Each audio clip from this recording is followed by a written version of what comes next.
Recording. Good evening, ladies and gentlemen. This is Clueless Trading Frank. It's approximately 8:45 p.m. as we say in New York, fashionably late.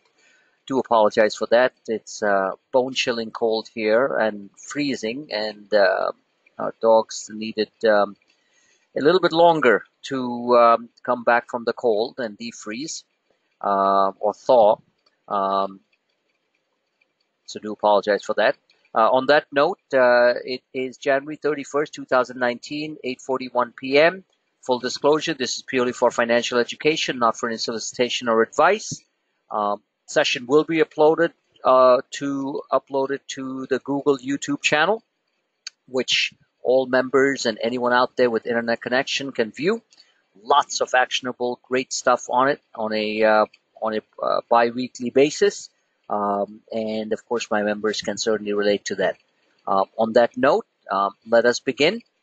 Also, a quick reminder, which I always keep on plugging, we have a fantastic Instagram account for promotional purposes, not for real-time trade content, and that is available for anyone to follow. Would like to get the follower count going. We are crossing over 400, which is a minuscule number according to Mark Zuckerberg on Facebook, who owns Instagram, but I'd like to get through 1,000, at which point the algos pick up and show the Instagram in many, many different areas, and certainly like your help in getting that done. So anything you can do to follow, if you don't even have an Instagram account, just create one and just follow Clueless Trading, or just pass on the word to all your friends and colleagues and neighbors, and anyone who has any inclination to understand what the reality of U.S. financial markets, investing and trading is all about. It's excellent, excellent information, as you all know, and certainly the Google YouTube channel is there. All right. On that note, I want to try to keep this short and sweet. Some members have said, "Hey, why don't you keep it like within half an hour?" I said, "I wish I could cover everything that happens in the world of investing and trading that we do in half an hour, but I'll certainly attempt to do that." So. Couple of broad points. Of course, we have the real-time E-mini charts in the back.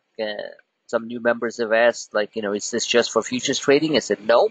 This is the proxy that we use for the tools that we use to understand the market on the front end, which is the S&P 500, the Dow Jones Industrial Average, the NASDAQ 100, the Russell 2000, and all that stuff. So this is purely for the SPYs, or the S&P spiders, and S&P index is what really drives the market back and forth, as we all know by now. So a couple of broad points. We have a lot of constructive developments. We have some fantastic earnings numbers from some of the tech companies, even though Amazon is down today. I didn't even touch Amazon. I left it out there, as you saw from my trade alert. Those premiums on those options, both calls and puts, were so high.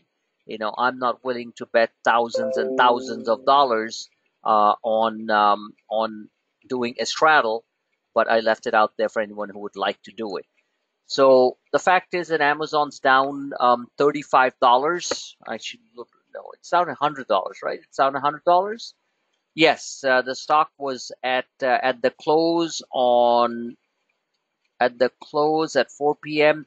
was around 1,700, and right now it's at 1,620. It's down $80.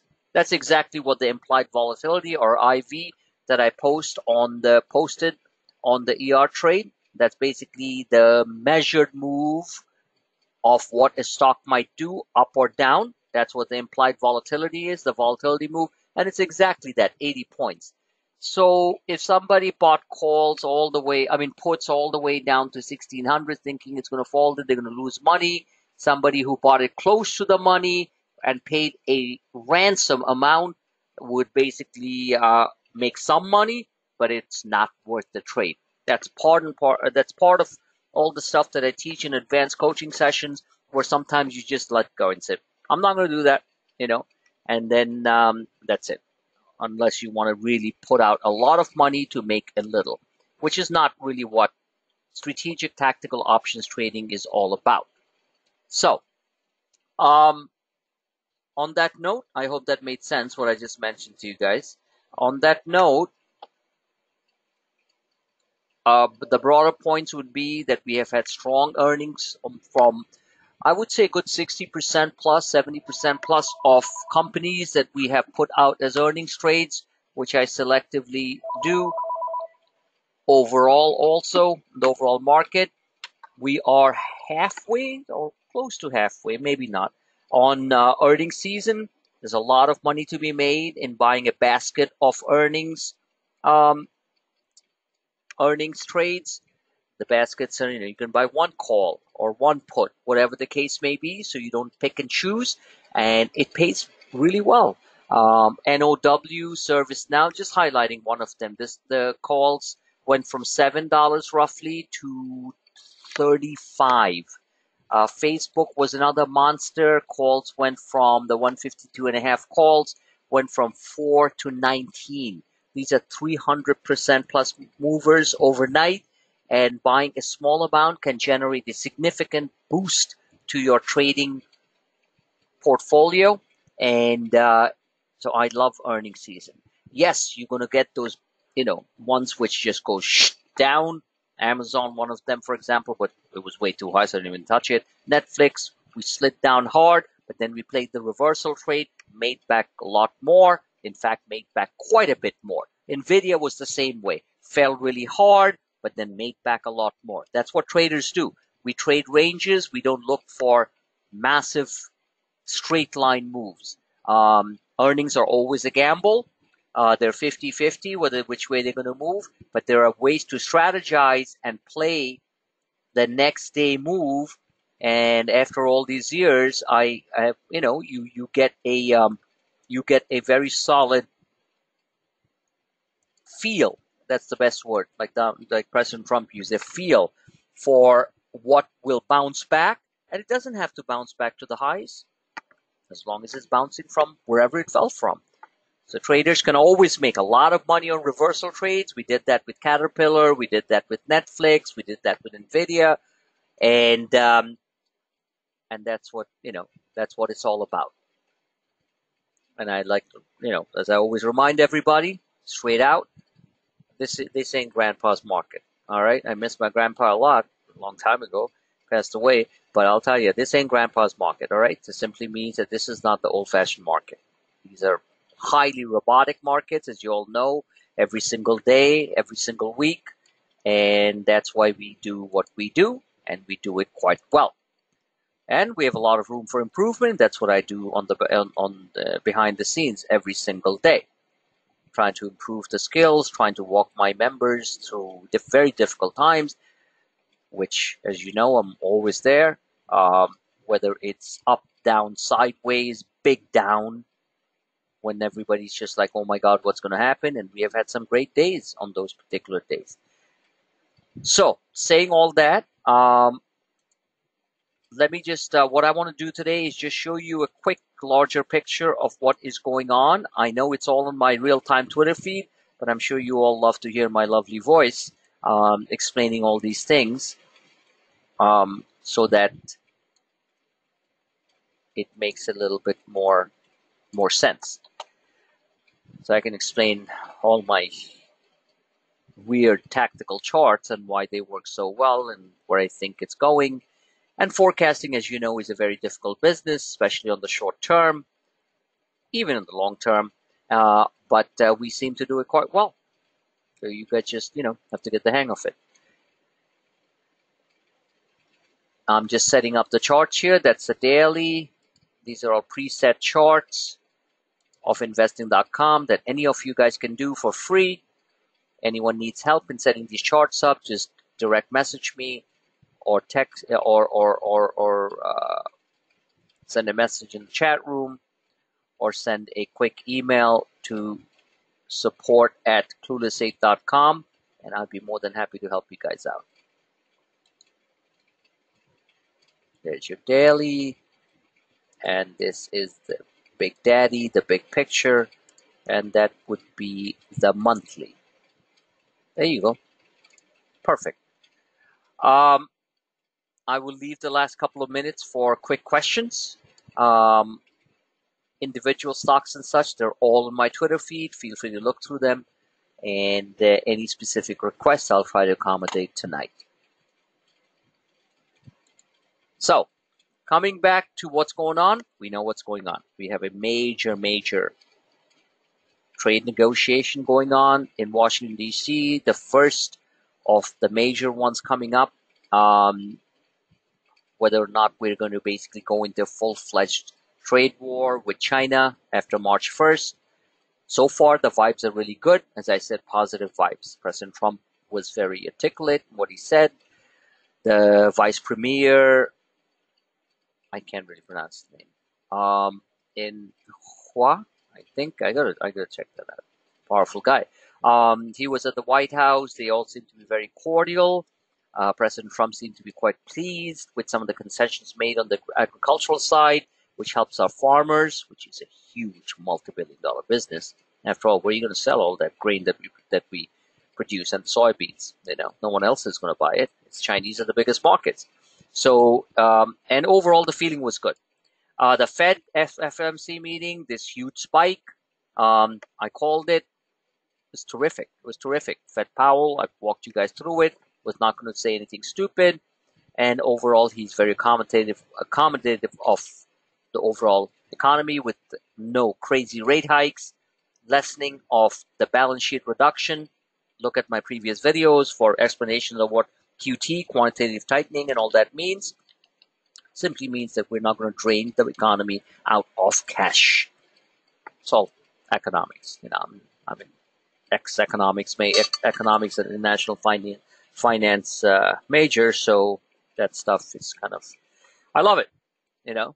It's like a big soap opera that plays on, that affects everybody's daily lives. So so Fed Powell said QT was not on hold, but he will adjust as needed, reducing the balance sheet, all the debt that they took on after the financial crisis in 2009, and market liked it, and that's why you got this huge a quick pullback. And this is where we are. These boxes, as I'm going to explain in a few minutes, are simply what bull flags look like. Technical analysis is not something that humans are born with. You have to train yourself to learn it. I am a self-taught technical trader. I have had the opportunity back on my days on Wall Street, many years that I worked there, to sit with some of the finest names in the business who basically did a lot of traditional technical analysis. Still, the names are still there, such as Ralph Acampora, Luis Yamada, Tony Dwyer, and many other names that you guys see on CNBC and who are still around.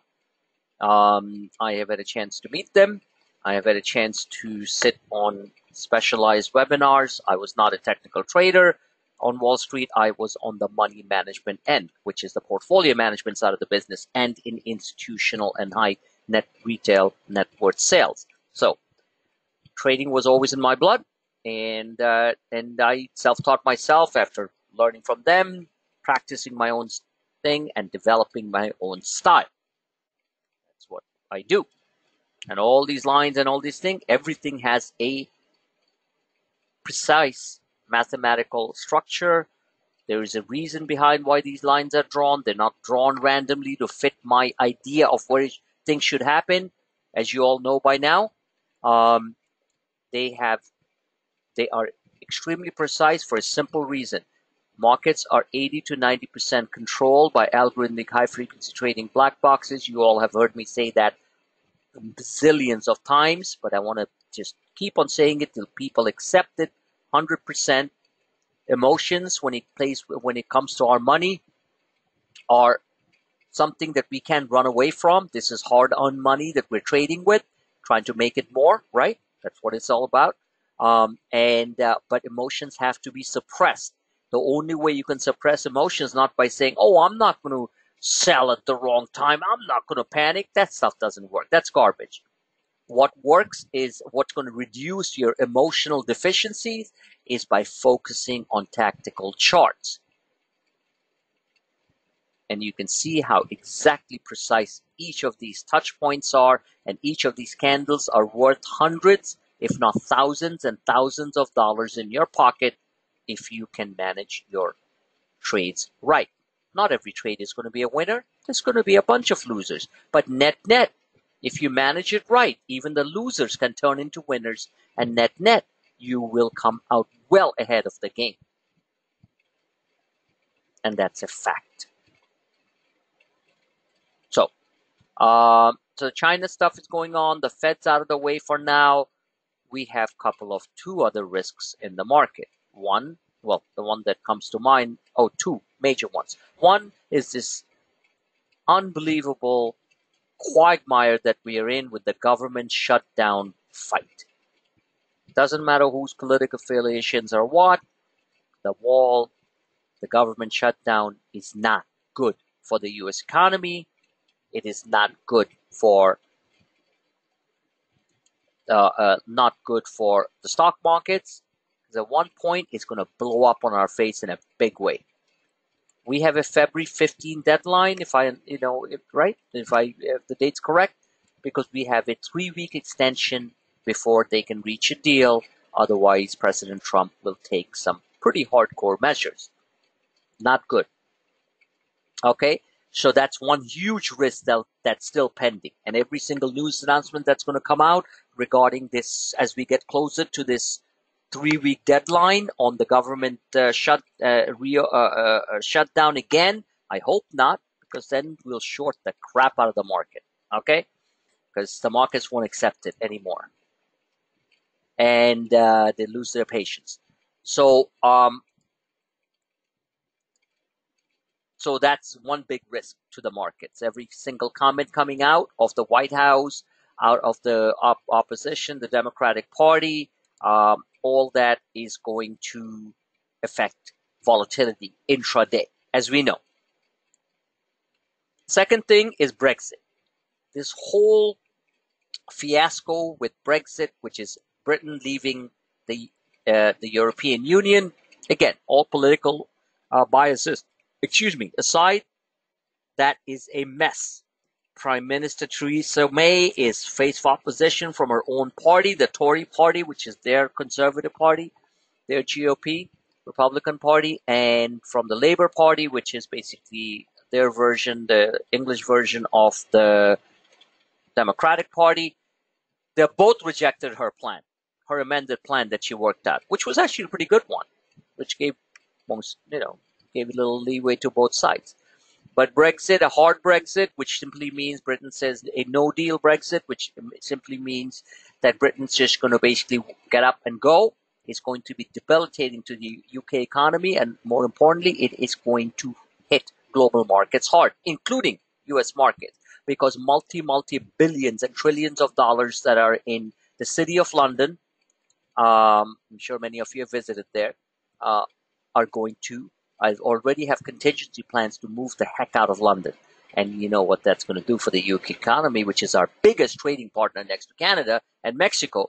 And it's not going to be good. It's just the way it is. So the short-term ramifications of that would be a large drop in the US and global financial markets. So we have to be aware of that. This Brexit stuff is dragging on. And every week, they have these parliamentary votes, they have this and that, and it's a big risk to the markets. So we have to be extremely aware of that. All right. So aside from that, earnings are moving along. Some are good, some are bad. Most of them are good. We are being very selective on our earnings plays, and we are doing quite well. We have had some great movers tonight alone, on a bunch of them, including Deckers, and we have a few other like Exxon and Chevron and such for tomorrow morning, which are not $5-10 movers, but still, we'll pay the bills if you buy a basket of these earnings trades, 1 contract each, 2 contracts, whatever the case may be, whatever you guys want to do, and you should come out well ahead. So, the other broader points that I want to make is the fact that is technicals. That's what we're going to get into right now. The markets are getting extreme overbought. Look at what I talked about week after week since December 24th, even prior to that. We are hitting every one of those levels. So we're going to start backwards. We're going to start with the daily on the S&P 500. Because like they say in the business, right? Bulls win, bears win, and the pigs get slaughtered. So we don't need to get overtly excited at these highly elevated, short-term, highly elevated levels, even though we can have another candle that breaks us, which most probably will happen, and I already put it out there, to the 2740 level. The level that the markets are basically going to hit some major downtrend lines.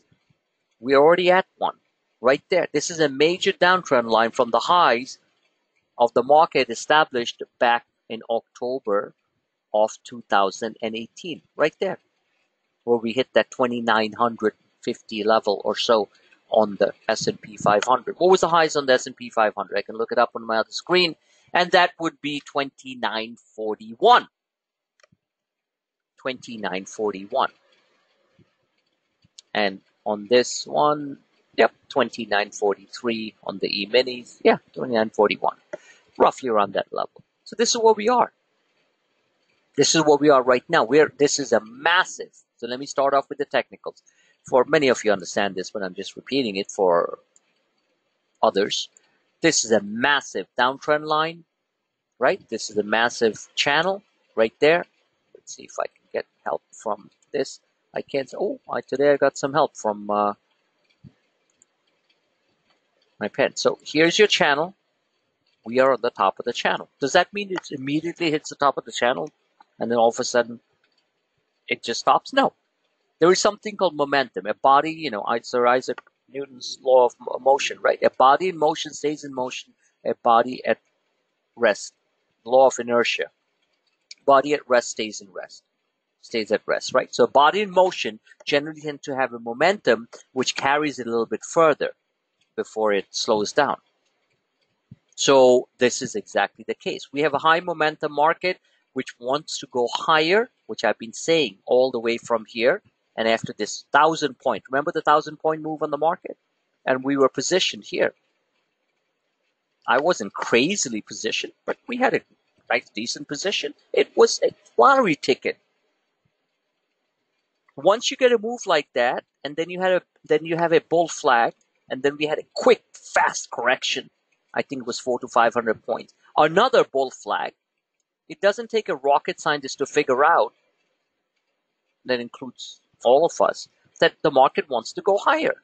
So were the stochastics cooperating with us on the daily, despite intraday 20, 30, 40, 100, 120 to 200 point swings on the market. The internals were telling us we want to go higher. I walked you guys all through it every single day. Uptrend intact. You've seen that many, many times. I just don't say it lightly just to make myself feel good or you feel good if you're long on the calls. I say that because that's what I see on my technical charts. Plain and simple. Because as many of you who have known me and some of you know me, a little bit more, I do not like to bullshit much. Excuse my French. I do have a more positive bias on life, on the United States of America. I have seen a good portion of the world, and I am generally bullish. Fine. I believe life is a bullish event. That's why we are alive. And no one can counter me on that argument. So markets are generally a bullish event in between large corrections and corrective pullbacks.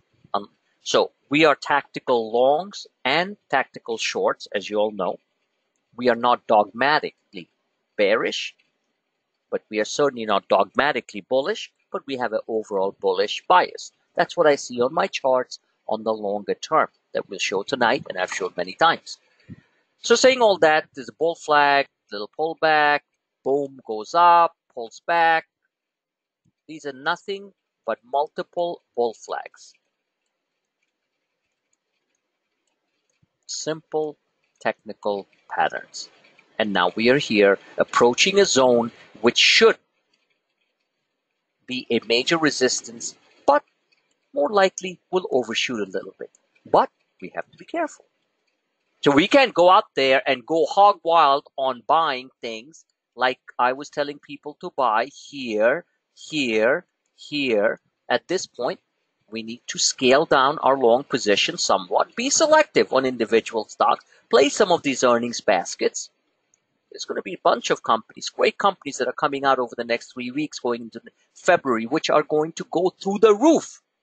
The Splunks of the world, the data, DATA, and there's so many other companies that I can think of that have still yet to report earnings. And estimates are way too low. And just like Apple, one of our biggest winners, they're going to go through the roof because nobody believes in it. Just the way nobody believes in American exceptionalism, nobody believes in the U.S. companies that really truly make America great can survive a global slowdown, a China trade war, and such. This has nothing to do with finance. It's your internal belief of what you think can happen. If you're internally really bearish in the United States of America, you are never going to really make money in the financial market, and you're constantly going to try to keep on shorting the market or sit aside and do nothing and leave all the money that that the markets can give you as they surge forward. And what you don't make is what you lose. It's very simple. Write it down, post it on your trading thing. What you don't make is what you lose. If you calculate you have lost more money but not taking a trade or being involved in the market than you have by taking a trade and losing some here and there. I can guarantee you that. That's the only thing I can guarantee. That if you really calculate how many trades you didn't take and what you could have made versus what you took and actually sold, maybe sometimes on an emotional panic, you're still going to be well ahead if you just took those other trades. So I'm not saying you have to always be heavily involved in the market, but you have to be engaged. Okay, so this is where we are. So nothing really new to see here. We are in a major downtrend channel here. We broke above it slightly. This big fat blue arrow says that if we create another handle, then we are in shot to get towards the 2800 level. Now from here to going to 2800 means that we are talking about another 600 points. A favorable Brexit resolution, whatever it is out there, will generate a 600-point move in the market in a matter of 1 day. Or that there's not going to be a no-deal Brexit or a hard Brexit, which are the most negatives for the financial markets and the UK economy overall. A rejection of that idea would generate a 600-point move in the market, which would bring us to a massive pattern completion at around the 2800 plus level. At that point, you have a massive short. The short, this would be the complete pattern completion. Let's say we pull back a little bit. We get there. We could get there by February. Yeah, okay. At that point, we get a substantial pullback, which would be in the range of 100, basically come back and retest its downtrend line. That's somewhat standard procedure in technical analysis, and I've seen it happen over and over again in the markets. So if it comes back, and remember, this magenta line is the 2018 break-even level. Once we broke out over that, which I said we would, this is where we are right now. You cannot get any more precise than this. Believe me when I tell you. Now, how you handle these type of extreme precise forecasts is up to you. Coming back and retesting this downtrend line again would basically be a 700 to 800 point move, and then the market could surge forward. Most probably that's what's going to happen. And we would be happy to get a good portion of this pullback. Remember, as tactical traders, especially when we're trading the SPY or the SPX, the overall market, you're looking for range profits. In other words, we are not, it's tough to just buy a put here and then do you think it's going to be a straight line down? No, it's going to be back and forth. It's going to be back and forth. So you're going to be shaken out. It'll be like this, and then it'll end up here. Just the way on the way up, it wasn't a straight line up. It was lots of zigzags. But the internals are going to tell us. If the stochastics keep on pointing down in between this and that, if they're still pointing down, you could take tactical profits along the way. based on the ranges that I put out there on the 1 hour, on the 15-minute charts and such, or you could just throw out a put and say, okay, I know it's going to go there, it'll go there. Well, you can do both. But it's much better as a tactical trader to take profits along the way instead of just sitting there and saying, oh, I know it's going to go there, because I don't know it's going to go there, neither do you. I'm just saying that is a high probability move, what might happen. So, Kate just wrote to me, I got used to the nice weather, so can you. All right, fine, I'm buying the big house next to you. All right, I'm moving in with all my dogs and cats. So get ready, all right? All right, Kate, thank you. That's a very sweet thing to say. So, saying all that, she was talking about Florida. Just so anyone didn't get the, comment. So, she goes, it's for sale.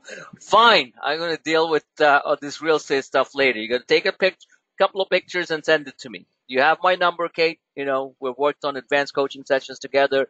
She's a great, great member with us for almost 6 months or a little bit more. And yes, go ahead and send me the picture right away. And I will get used to the beautiful weather out there and be a lazy bum. Not that I'm not lazy now, but this cold keeps me up. All right, so let me stick to this before I deviate, as I do sometimes. So this is it. All right, so this move here would be massive pattern completion, and at that point there will be a pullback, very high probability. And if we do, and after the pullback, if we do break out above that, we have the next pattern completion, which is in the 2,900 level. As you can see, these are the big supply points where the market cracked because of everything that happened during that time, which I've discussed thoroughly in all my videos. So market tried to get back to those levels, and the big one, then this. So this looks likely, very likely. And out here, we could get a minor pullback to test the 2650 level or so, which is roughly about 350 points on the Dow, and then a move higher. We shall see, but that is most probably the trajectory the markets will follow. Next one, and this will affect all the stocks that we trade, especially the big ones which follow the market. That's the reason why I show these pictures. The second one is the weekly. Now the weekly is actually a heck of a lot more bullish. Okay, as you can see very clearly, and you don't need to be a rocket scientist to figure this out, we have the beginnings of a crossover on the weekly stochastics, a MACDs, right there. We have the histograms that have gone positive, because the histogram 0, it's above 0. It is right now at 5.9. You just need to be a visual trader to figure all this out. The histograms, when they get up here like this in the 20 range, right there, see the number here, is when the markets start to peak. Well, let me make this column bigger. So the histograms, when they get to this level here, that means the markets are really getting seriously overbought. They don't even sometimes have to get to that level. They can get to that 7-8 level where the markets had a peak. So, but this is definitively positive. We're nowhere close to it. So maybe by the first second week of February, we get to that level in that 10 to 20 range on the MACD, and this won't be fully overbought. But even if it gets up here, that means we're getting quite overbought. This is on a weekly range. So it absorbs all the noise and the volatility of the intraday and intra-week moves. Now, looking at the stochastics, I call this very right. This is heading towards the weekly overbought range. Now, weeklies take time, right? Because it takes a full week and the following week to basically accommodate these technical signals. A weekly chart doesn't necessarily change in 3 hours. It changes on a multi-day basis, and as you all know. So this basically is gapping up. Looks like it wants to get above the 80 level on the RSI, on the stochastics, which means we want to go higher, going higher, short term. Saying all that, anything can change, but we're looking at what the picture is. Now, look at this picture here. 1, 2, 3, 4. 1 week down. After 5th week was slightly down with a reversal hammer. Told you all. These reversal hammers are so powerful, especially on the weekly. You gotta buy those tactical dips. Look at that. That was a reversal hammer above the megaphone. Remember the megaphone? This is what a megaphone looks like. Megaphones can be like this, or they can be like this.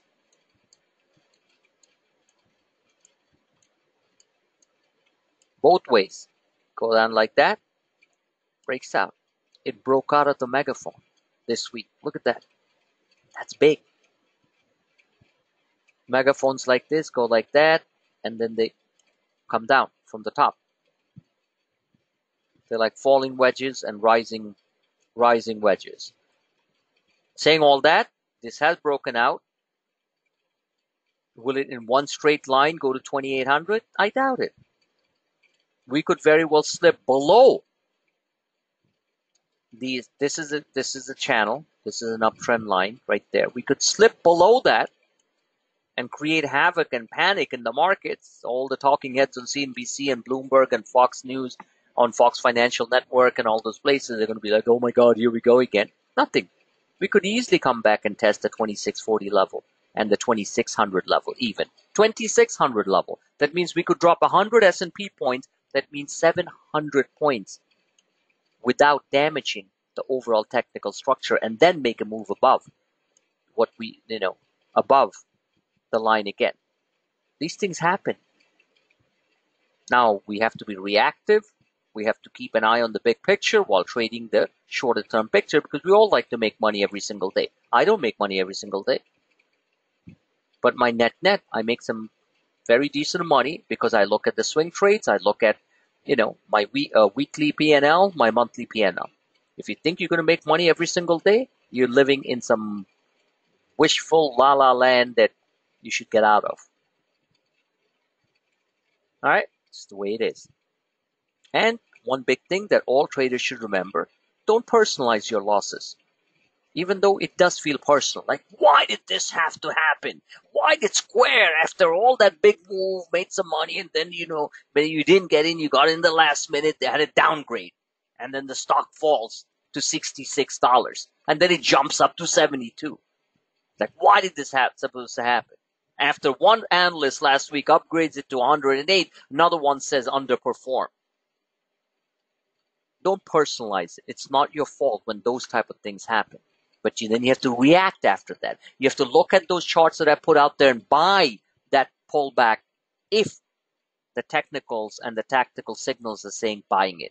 Same thing with NVIDIA. The stock went to $131. We traded the same day for 5 points, and then now it's at $145. Do you know how much money you could have made from 131 to 145? Regardless of the fact that you lost money going into earnings before the earnings warning, because NVIDIA was an earnings warning. Like all of a sudden it just comes. You can't avoid those things. That's just that's the normal business. Companies will pre-announce. But then question is, do you play the reversal trades and make a ton of money back? That's why you always have to have some cash on the side, regardless what size your account is. That's the way traders work. So, saying all that, this is overall, at face value, a very bullish move. Above that, this was my line that I've been showing for months now. We broke above that, and we are, like I said repeatedly, in simple English, on my real-time Twitter feed, which is a running commentary on the market. It's like being in a live trading room, as you all know, with visuals, with comments. We have now broken up into this very large uptrend line, which goes all the way back, what I call a macro uptrend line, which goes all the way back to 2016, right there.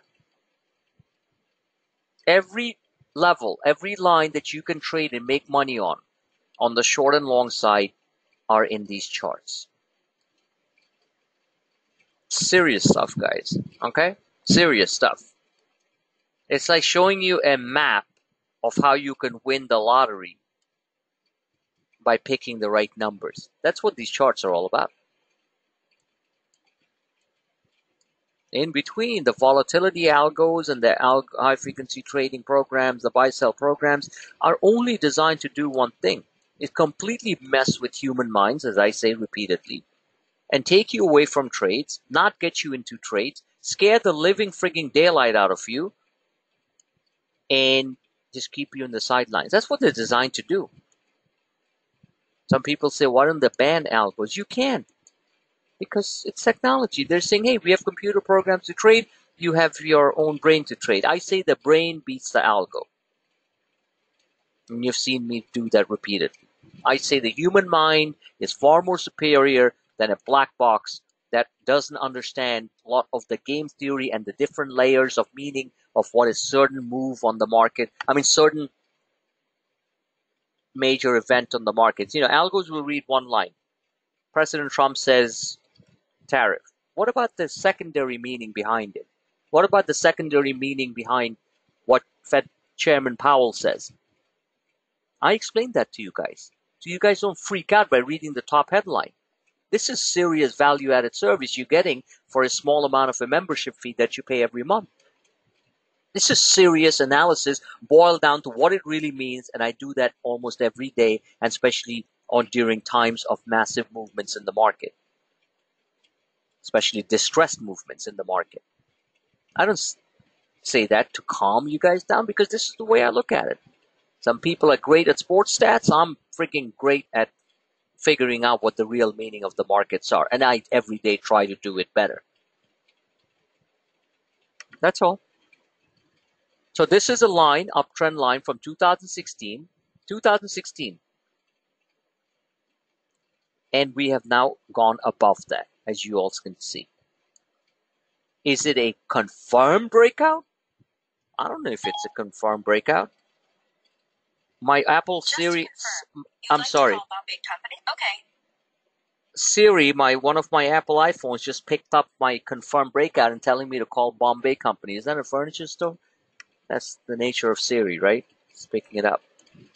So anyway, there's nothing confirmed or anything. I'm simply saying that it has broken out. It looks like a bullish move. It's a bull flag. Again, another bull flag on the weekly. And at this point, we should get some major volatility at this level, if you ask me, because we are trying to enter an uptrend channel, which is uptrend line, re-entry as we call it, which was broken back in the month of December. So now we're re-entering it. There's going to be a battle. And that's why I said expect some pretty severe volatility at this level, even though the candle structure tells us that it wants to go higher. How much higher can it go? Well, max move would be 2,800. So we have to keep that in mind. This is very positive that we're having a crossover here, which is just developing. This stochastic is telling us we're close to getting severely overbought. So I'll keep on explaining these things. So when I put them out there, you guys can understand. But this is extremely bullish, what's going on. This is your monthly chart. And this is what things get a little bit, it's very bullish, but again, it's a monthly chart. So it doesn't take into account the 15-minute, the 1 hour, the 4 hour, the daily. It basically is now entering an acceleration channel. Right there, an acceleration channel that started in 2016, and this was very wide channel that you're looking at here. And you all must understand this in order to keep your mental frame in the right place, so you do take trades and you do not freak out every single time the market's down 300-400 points. You have to keep the bigger picture in mind while you're trading over a short period of time as options traders. So this very large channel that you're looking at started in 2009. Anyone remember 2009? Other than the fact that you're a lot younger, 10 years ago? 2009, I was sitting on my desk on Wall Street, okay? Everybody wanted to sell out everything. And I was trying to stop them from doing that. Not because I thought the market was going to go higher. I just didn't think that that was the right, appropriate time. And I knew very little. I knew some, but not what I know today on true technical, real deep technical, tactical analysis. Trust me. But I was still a very astute student of the market, and the panic was just complete. that sometimes the panic that we saw in December, both in sentiment numbers and technical levels, approached the same level of what happened in 2009. I even repeatedly showed that on my charts to all of you guys.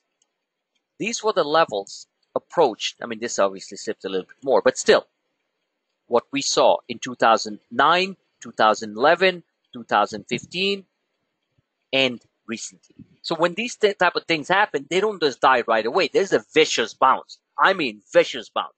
That's what we're seeing right now.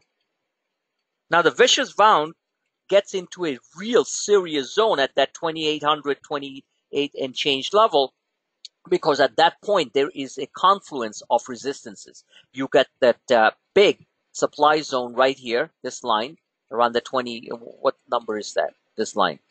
2827, 2830, which is still 700 points higher, 700 to 800 points higher from here. Lots of room to move. It also happens to be the downtrend line, which is part of this macro falling wedge. It also happens to be, in simple terms, this very large channel that we've been trading in, where the world was going to end tomorrow, and it didn't end. Then the big breakout, and the excitement when every mom and pop got in January, then the big pullback, and the volatility that occurred in 2018, which was just incredible volatility, and we still traded through it. And now we're here. So this is the level where things get really dicey. We're not there yet, but so far so good. We would like to see this keep on moving higher. That means that large dips can be bought as long as we don't get a complete candle reversal. If this candle turns blood red over a period of a month or so, you can rest assured we will test those lows again. And the low would be the bottom end of this channel in that 2,300 level, which would be another screaming multi-month buying opportunity that was just given to all of you and the overall market. Not that any analyst or any market predictor on the, or other than one or two, like Scott Minerd, who I've met personally, who used to come to our office at Guggenheim Partners, said. And then Marko Kolavic, I can't say his name, it's Croatian, the one who is a quant thing, said, okay, that was a quant move, lots of hedge funds blew up, blah, blah, blah. Now we should have a sustained rally. They were both right, off by a week or so. I was also very right, because I pinpointed this level based on the lower Bollinger on the month. And I'm not getting paid $5 million a year to make those calls. I'm getting paid a puny amount by each one of you members. Thank you for all your support, and do provide a lot of referrals. A small amount to give you this type of guidance on the markets that those multi-million-dollar guys are giving. Very few of them, most of them are complete idiots, had no freaking clue what's going on. And forget about the reporters on CNBC and Bloomberg and Fox Financial Network and stuff. They're all, seriously, most of them just, oh, so what happened today? Market was up. Oh, wow, it's going to go higher. So bottom line is, that's the picture right now. We are approaching levels which are extremely elevated, and we could very easily get a 200 to 300 point move down very quickly, which is fine, which is buyable. So short-term charts are there for you to manage your trades as you move along. The 1 hour charts are there for swing traders who want to keep an eye on the picture. This is we're certainly in uptrend. No question about it. Upper end of the zone is 2,800. Forget 2,800. Let's look at it here. 2,750 to 2,740. If we move up another 40 to 50 S&P points, we are talking about another 300 to, 350 points, and the market will be severely overbought. That should, if things work out, happen by the first to second week in February. Then a nice correction, we move. Individual stock selection, that's what my job is. I put out the ones out there. You have your own ideas. You move with it. This is primarily for people who do not want to deal with all the news flow and stuff of individual stock. Just want to purely play the SPY or the SPX. So, the VIX. I want to show you the VIX. I have, of course, my Twitter feed has more advanced charts of the VIX used off the Quad platform, chart platform, QUODD. Any of you interested in using that, let me know. I'll send you the information. I've been using Quad, as I've said many times, for more than 12 years now, and from my Wall Street days, and they're just brilliant. Those charts are just, they give you a trigger signal well ahead of the game. So looking at this chart here, it's telling us that we are approaching a level between that 15 level or so, around 15, around the mid 15s. We're getting there. It's right here is where the VIX might bottom. If you break below this, if the VIX breaks below this and heads towards 11, the market is going to go up 2,000 points real fast. Can it happen? Anything can happen. Everybody knows what can go wrong. Very few can ever think what can go right. That's true of life, true of trading, because everybody knows bad news. Everybody's just like always, bad news is what news is all about out in the media. How many times do you hear really good news? Same thing with markets. Everyone plays upon the bad news heck of a lot more than the good news. Just the way it is. But I would say that at this level here, which have been major inflection levels on the turn point, which is, what are we talking about? This red line. Around the 1580 level on the VIX, we should have a great opportunity to do a nice. You can buy VIX calls, you can buy some SPY puts, SPX puts, and we should get a bounce back towards the downtrend line, which again is 19. If we get a 15 to 20, if we get a $5 bounce, which is a 30% bounce on the VIX from the 15 level, that means the markets would be down about 600 to 700 points, which correlates with exactly what I just showed you on the daily chart of what can happen. Yes? I know the answer is yes, but I just showed you on the daily chart how we can move higher and then pull back, and that's where the VIX would hit towards 20. Any questions I can answer? I can be pretty thorough with my explanations on what is about to happen.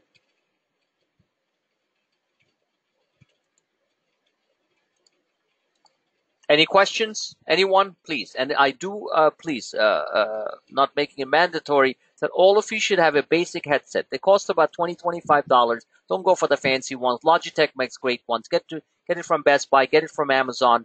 So if you do ask questions, I don't have to read it all through the type like somebody's writing a whole lot of questions. Oh, Mike Harrington is writing, even though it's fine. No, I'm good, Clue. Thanks. The first Friday I was in, Wisconsin, was getting booted out of the restaurant because, okay, he's telling me a story of what happened, where he was that day. I love Mike. He's a great guy. He's a good friend of mine, and I love his stories. So Kate is good. Drew, do you have any quick questions? Drew is a new member. Yeah, I do. Yeah, go ahead. Can you hear me pretty good now? I can hear you now, so go ahead with your question. All right, so I had a question about resistance. So when you're looking at a stock, yes, and we'll just say the resistance where, the price really couldn't hold, we'll just say hypothetically at $82 a share. You have candles. You have your last 3 to 4 candles over the past few days where it's getting to the 82 mark, but there's resistance between, we'll just say between 81.50 and 82. Hold on. I'm pulling out Roku, for example, which has a lot of resistance and supports, inverse head and shoulder. So yes, so finish your question. Yeah, so once it gets past that resistance, are there expectations of how much further it can go on that candle? Or once it breaks through that resistance, Okay, so I'm going to answer that question by having you answer that question. There is this broke out here, is about to break out here. So this line here, which is a neckline, is a resistance. So if it breaks out as it's attempting to break out, what is the next level you think you can go to? It's all marked right here. There's a gap fill here, and I know you did sign up for the advanced coaching sessions today, so I'll explain this to you further. So the next level that the stock can get to is around 47.76, which is the lower end of the gap. How far a candle can move is predicated on based on what is above it and where it can go. So Roku, for example, this is a major uptrend channel that the stock broke below on November 19. Okay, it attempted to go above, and try to retest that, failed, created a massive move down in December, and it's a beautiful cup and handle, as well as a inverse head and shoulder, where you have the head, you have the left shoulder, you have the right shoulder, and now it's attempting to do the same. So the first level of resistance comes in at the lower gap, 47.76, and major resistance comes in when it's attempting, just like the market did today and yesterday, attempting to re-enter this uptrend line, which is above 49, in which case it immediately shoot up to where it broke down from, which is the upper end of the gap at around 52. That could very well happen on earnings or prior to that.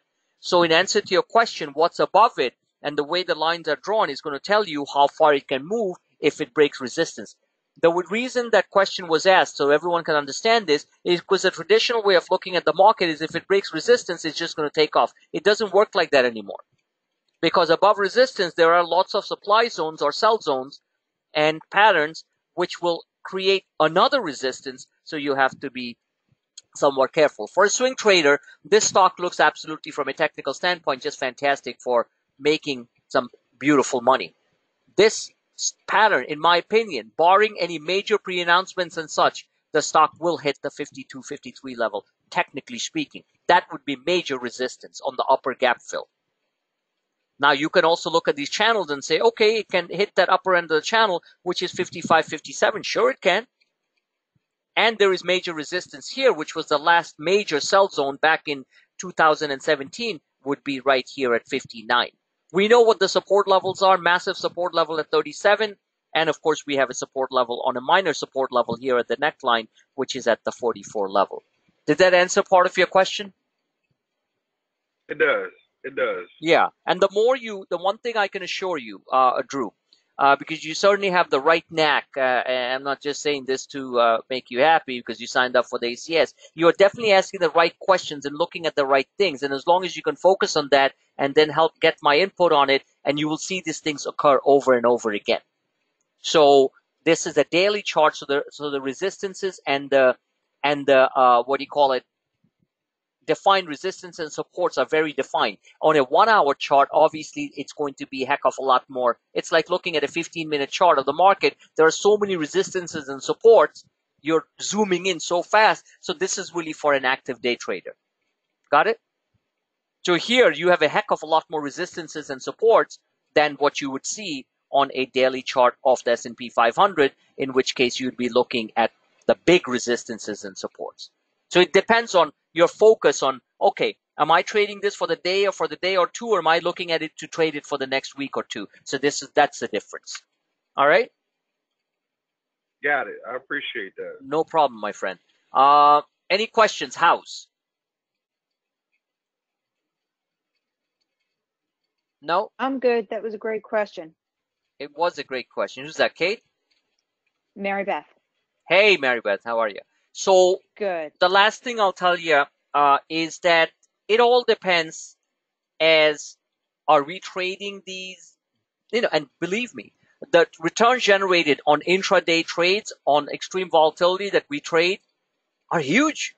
You don't even wait around for a 150% move. We do it almost every other day, depending on the wave we catch. We did it yesterday. We did it the day before.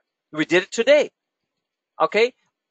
You can play these charts. You can go to mostly cash at the end of the day. There's nothing wrong with it.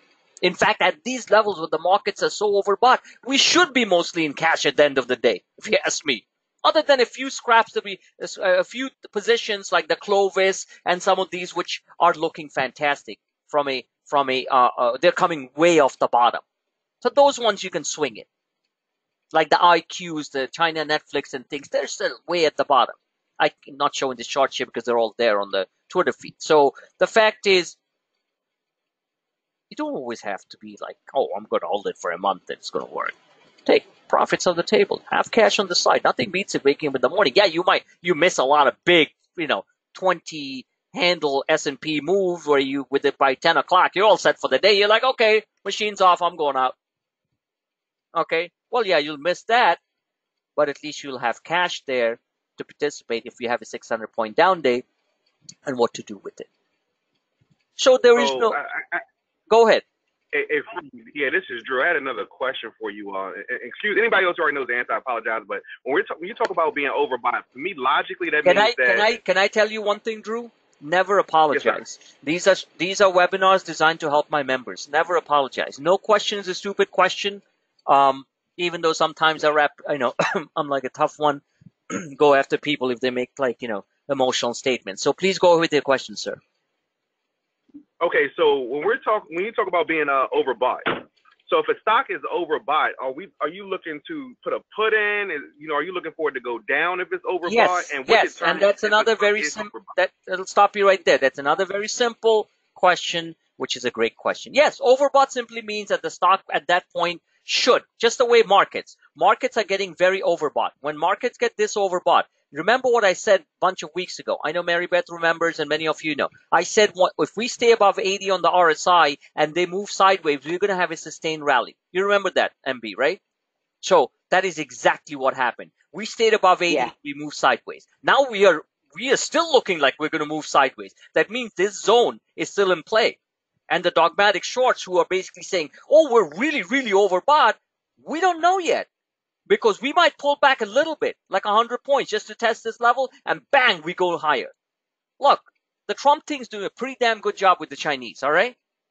What about they say, oh, we're going to buy another 100 Boeing planes, which they need a lot.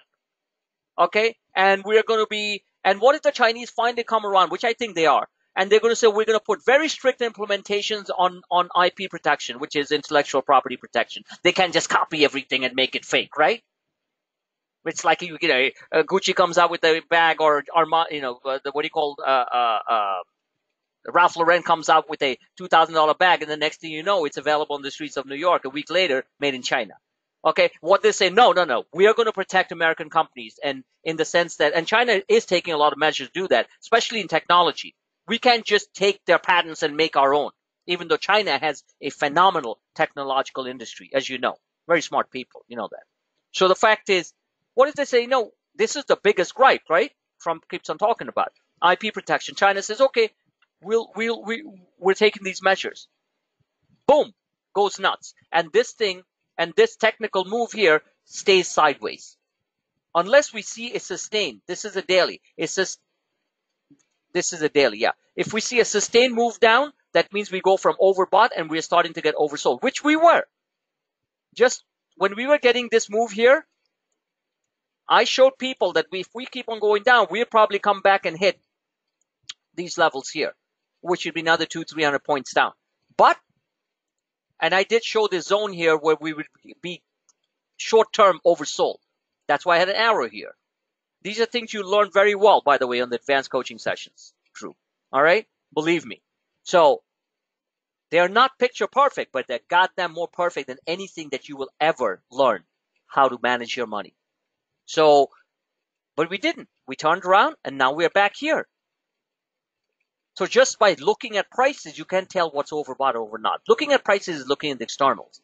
Looking at the internals, or your internal blood pressure, your EKG, your cholesterol, your sugar level, and all that stuff is what the internals are all about. That's what tells you whether or not the market's healthy or not. So far, the market's very healthy.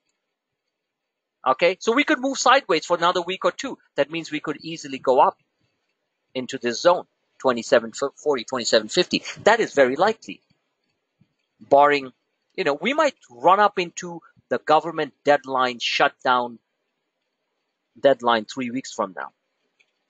You don't think the markets are going to freak out again, whether or not there's going to be a deal with the Dems and the GOP, Democratic Party, and the Congress and this thing? What if they don't get a deadline? And they shut down, and President Trump takes a strategic measure for emergency powers or shuts down the government again. Do you know what's going to happen?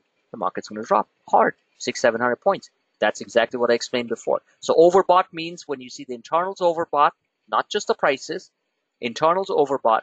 It's a very simple way of looking at it. That means we are about to pull back. Because that's the easy answer to your question. You get this oversold conditions like we did, and you know how many times I've screamed and shouted to all of you, buy, buy, buy, buy, buy. These are the perfect opportunities, the golden opportunities that nobody wants to buy the market. Not a single person is in the webinars, not a single person in the chat room, which is fine, by the way, which gives me more time to produce the amazing content that I produce on real-time Twitter feed, even though I'm happy to answer anyone's question or discuss anything in the chat room. But the fact is, these are the times which are the perfect moments. and not Wall Street analysts, not the talking heads on TV, ever tell you to buy these steps. And all you have to do, not a rocket science, look at the stochastics, especially the daily stochastics. And of course, if the weekly and the monthly cooperate, that's a frigging explosive move.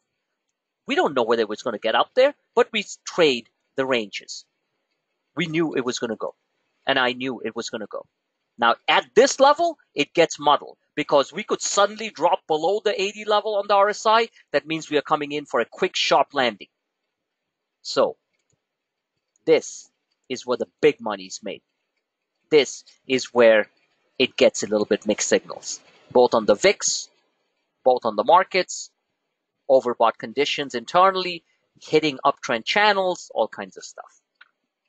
However, one last thing I'll tell you is we are starting to see, which I showed you guys, which happened on the 25th. On the 25th, the crossover of the 34 and the 50-day moving average. And Drew, don't worry about understanding all this stuff because I will teach you all that on the ACS. You start to see this, and then you have the mid-Bollinger here. Remember, this is the Bollinger Band crossing over that. What's that telling you? That's telling you there's a lot of juice. However, the standard deviation and the distance we have moved from the moving averages is quite high. That means we should pull back. That's it. I'll just answer one more question. Got to wrap up. Anyone? Okay. I'm good, thank you. Thank you. Listen, guys, thank you for making my evening by being here. You guys are always great.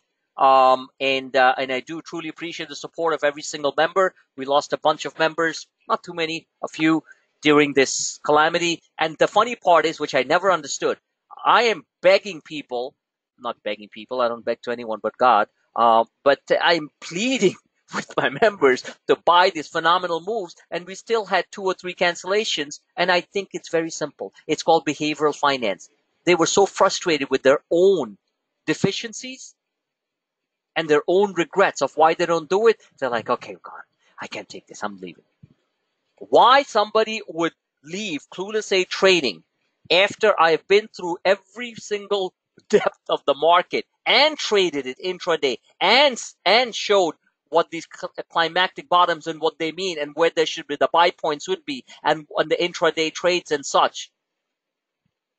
And then some members quit.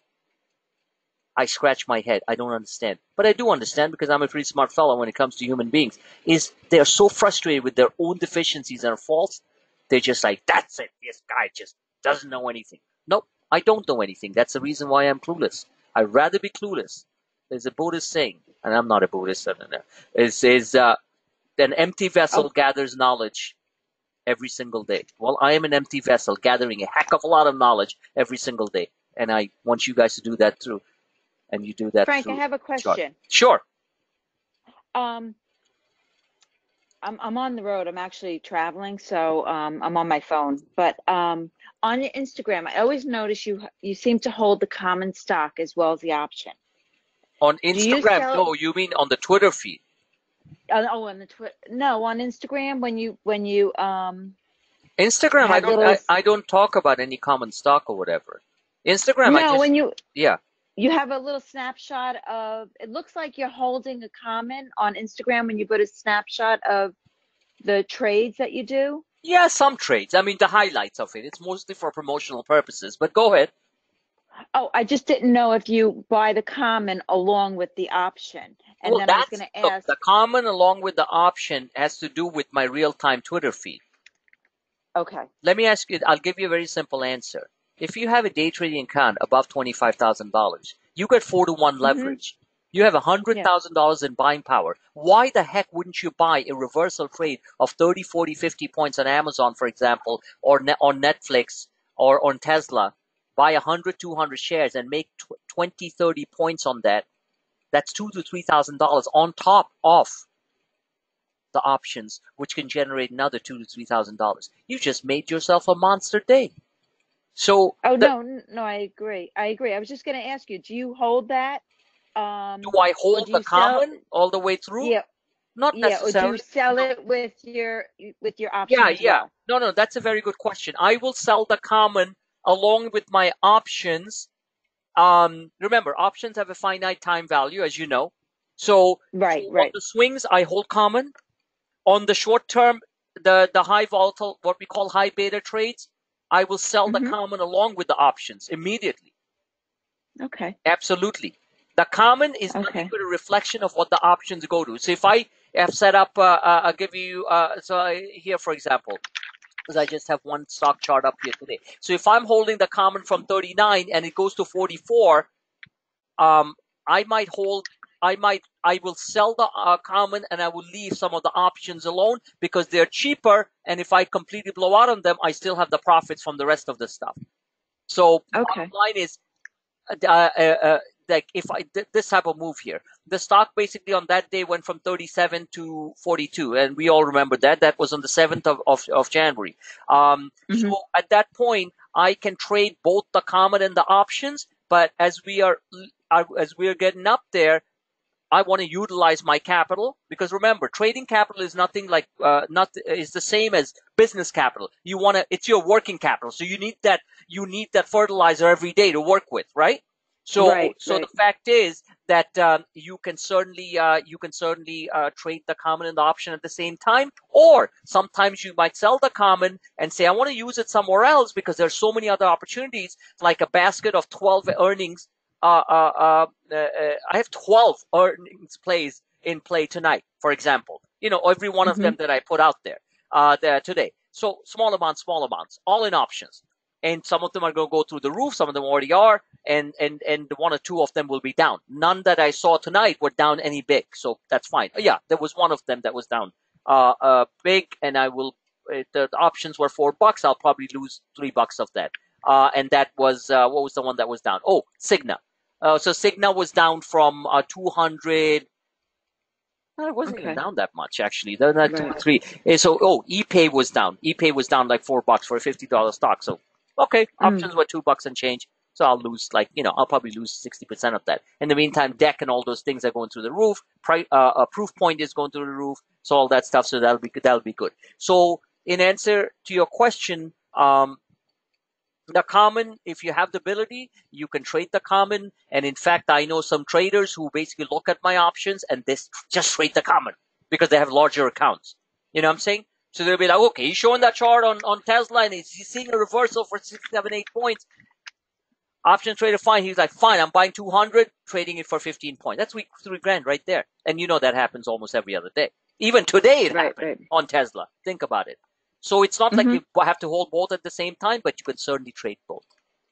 Yes. Okay. Yeah. I was just thinking that for my non-qual account. That's right. Keeping the common. And especially the cheaper ones, which are less than $20. It's we can afford to basically hold a decent amount and just leave it in there because certain swing trades that I show, the Clovises and stuff of the world, I showed you a Clovis chart, which is mind-boggling because I hadn't seen that in a while, even though I've been trading the thing and those options are really it's doing great. Slow and boring. I mean, I'd like it to jump like $3 on the options. They go up like at 50 cents, 60 cents. I have a bunch of it, so it does make a difference.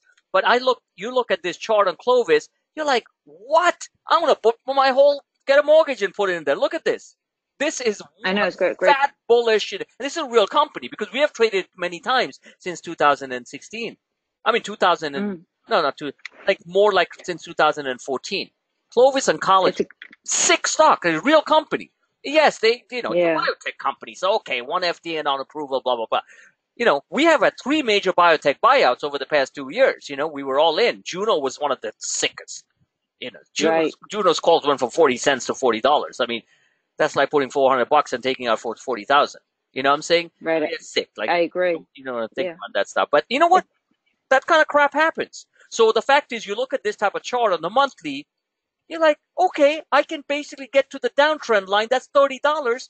That's almost a triple on my options without even breaking any big moves. But if you look at it real simple, this is the big gap at 50. At 50, you're doubling your money. If you have a common, you have made 100% on stock and forget about what you're going to make on options. So those are the ones that you might want to put a little stock and just put it away. And let the stock do this. Let the stock do this. Now, if the stock breaks down completely, then obviously you want to have a stop somewhere around the 1520 level. 15 to 18 level based on these charts and say, okay, I'll revisit it and see if it can hold that 10, 11. So, No, that's the thing. agree.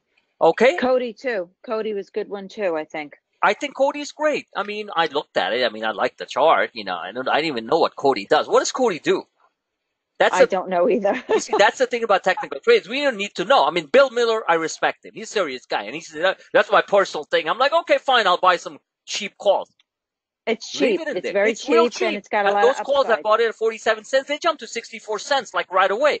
So you could make 50% on that right away or 40% on that right away. But if you want to hold it, you might get a triple because you don't listen. What we are getting, and this is something very important, and thanks for bringing these points up. What we are getting is real-time information real fast. You don't think somebody else is going to be looking at that in the next day or two? So that's when you get that next move on Cody that shows on the charts that it's going to go to $9 or $10. Because not everybody's looking. You see, as traders, we'd like to think that everybody's looking at the same information all the time. No, they're not. There's a lag of information. A guy sitting at a bar saying, hey, did you read that Bill Miller likes Cody? Next thing you know, mom and pop, which don't mind buying $7 stocks, says, okay, I'll buy 400 shares. I'll buy 300 shares. I'll buy 1,000 shares. That's what my clients, I mean, my big clients would be like, okay, put an order for 10,000 shares, work the number. I'm like, you sure about that? Hey, listen, I heard about this. I'm like, that's not my recommendation. They're like, okay, fine, do it. Fine, do it. And then they made 3 points on it. They made $30,000.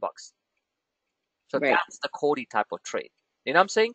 We have to think that not everybody is looking at the same real-time information that I'm generating or I'm looking through all the sources or you are picking up from here and there immediately. There could be a 2 or 3 day lag or even a 1 week lag, and then the stock takes off.